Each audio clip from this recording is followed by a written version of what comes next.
You boys twins? Nah, we cousins.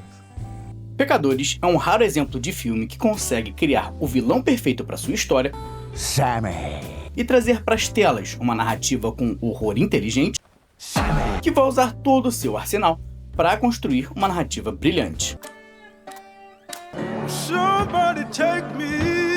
Nesse vídeo aqui eu quero tratar de 3 coisas diferentes: a ambientação desse filme, os seus personagens e como essa narrativa consegue criar o vilão perfeito. E é difícil falar de Pecadores como uma história de terror apenas, pois o filme é também uma história de ação, de vampiros, de música, e que escolhe com cuidado aspectos de cada um desses gêneros para criar algo incrivelmente único. Uma obra-prima que transborda tema e tem muito a dizer, em especial sobre a ideia de assimilação cultural. This is the way. Em produções de terror, é comum que o cenário exista apenas para colocar os personagens em perigo e justificar os eventos do roteiro. Pecadores, porém, rejeita essa lógica simplista. Sua ambientação não é apenas um pano de fundo, mas uma extensão viva do discurso do filme. Ele enriquece e solidifica o tema central da obra sobre assimilação cultural imposta pela opressão. O filme se passa em 1972, durante a chamada Era Jim Crow, um período marcado pela segregação racial institucionalizada pelo Estado. As chamadas Leis Jim Crow eram normas estaduais e locais, principalmente no sul dos Estados Unidos, que legitimavam a separação entre negros e brancos, além de reforçar a marginalização da população afro-americana. E essas leis atravessavam o cotidiano,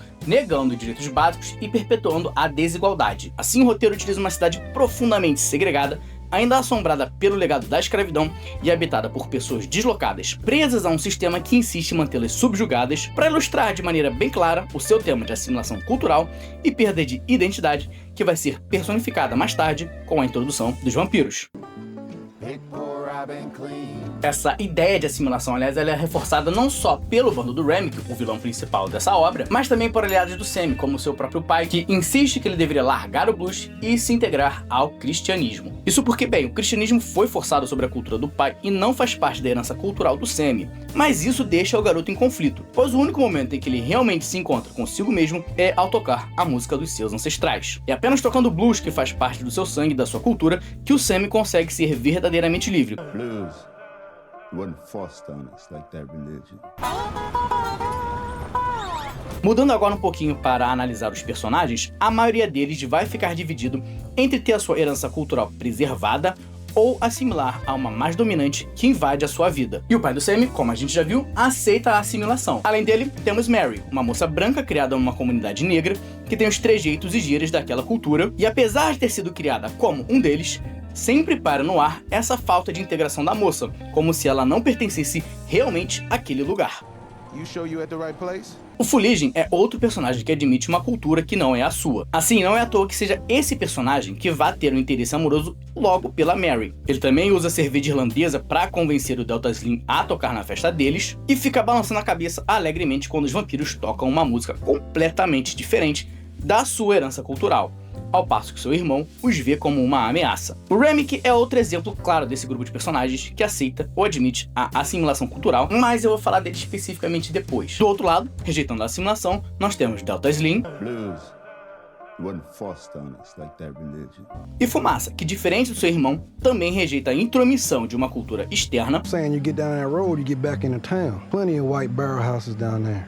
E não é à toa que o seu interesse amoroso é justamente a personagem que está em maior sintonia com as suas raízes. A Annie carrega consigo toda uma bagagem ancestral de conhecimento e misticismo. No, I ain't brave. Work every route my grandmama taught me to keep you and that crazy brother yours safe. E não é coincidência que seja ela a primeira a desconfiar verdadeiramente do grupo de vampiros e a descobrir quem eles são. Hold on.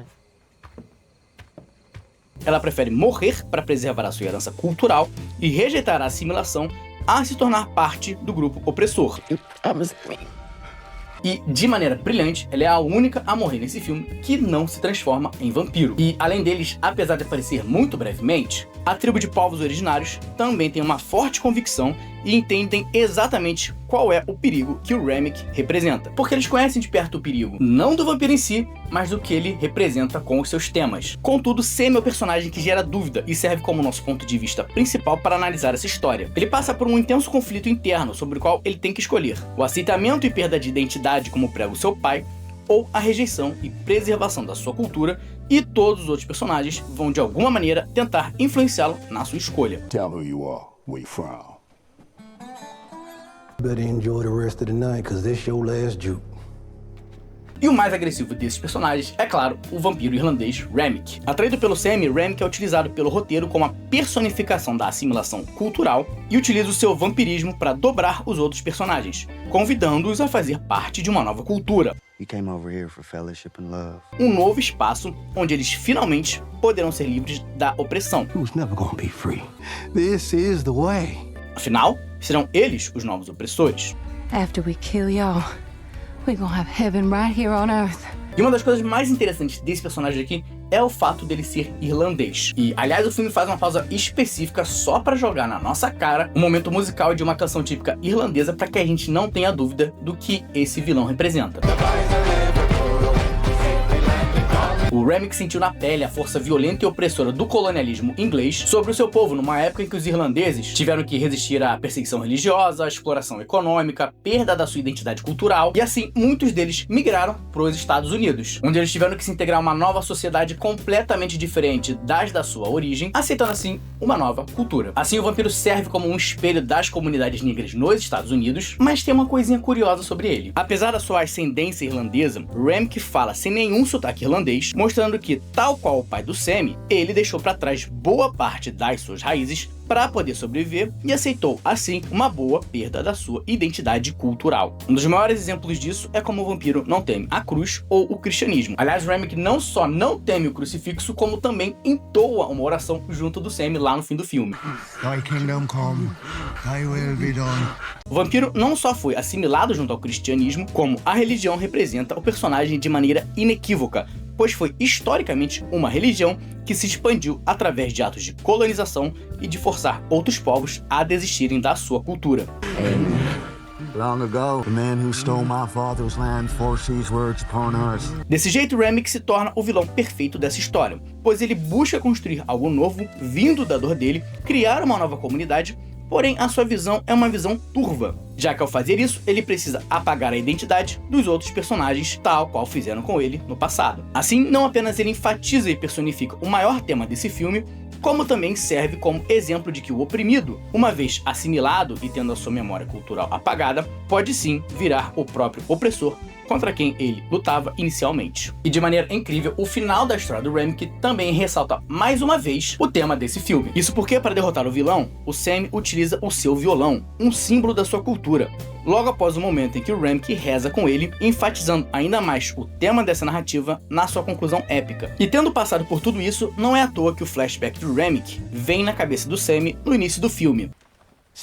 Momento que serve como prólogo dessa narrativa, e foi aqui que eu vi que Pecadores ia ser um filme diferente. Porque já o primeiro jumpscare não aparece pra assustar apenas, ele aparece pra construir. Pois, embora ele pareça inicialmente gratuito, o primeiro susto do filme serve pra mostrar um trauma do Sam, que nós ainda vamos conhecer, e serve pra ajudar a construir o psicológico desse personagem. Ele vê o vampiro Remick na figura do seu pai, já que esse foi assimilado pelo cristianismo, e pede que Sam faça o mesmo, exatamente como o vampiro buscou fazer com toda a comunidade na noite anterior. Assim, o jumpscare aqui ele não é gratuito, ele é carregado de uma história complexa que a gente vai entender conforme o filme passa. E cara, isso é genial, genial. Até porque esse não é o único exemplo disso nesse filme aqui, porque outros sustos colocados também vão ajudar a enriquecer esse tema e a construir o mundo em que essa história se passa. Por exemplo, quando o Broa de Milho sai para ir ao banheiro e retorna momentos depois que a pancadaria já aconteceu lá dentro do estabelecimento dos irmãos, ele é parado na porta e não pode entrar. Depois de uma discussão breve, ele pede para receber o pagamento e então, e só então,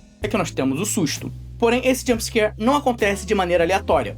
Ele serve integralmente para exemplificar as regras daquele universo. O susto aqui é utilizado como um meio de construção do mundo, porque ali fica claro para os personagens que o vampiro não poderia, de maneira nenhuma, entrar na casa sem ser convidado. I've been in and out of here all day. Ain't never need an invite then. Something ain't adding up. E desse jeito, Pecadores consegue fazer algo que muitos poucos filmes conseguem fazer: gerar medo e surpresa quando necessário, mas integrando isso à sua narrativa, fazendo com que os jumpscares ajudem na construção de mundo e enaltecendo os temas da sua história. Eu sinceramente espero que esse ano que nos trouxe histórias tão boas de terror sirva como exemplo e que a gente consiga ver esse tipo de narrativa com mais frequência nos próximos anos. Porque eu não sei vocês, mas embora eu ame filme de terror, eu tenho pavor de história ruim e geralmente esses dois andam lado a lado. recomendo. Se você chegou até aqui e curtiu esse vídeo, eu te convido a assistir outros que tem aqui no canal, em que eu faço análise de personagens como a Ellie em The Last of Us e narrativas como o final de A Longa Marcha. Vou deixar o card aqui, é só clicar para ir lá conferir, já é? Ah, qual é? Tá de caô? Vai sair antes de se inscrever aqui no canal? Clica no botãozinho aqui de baixo, faz o que a cabeça flutuante tá falando.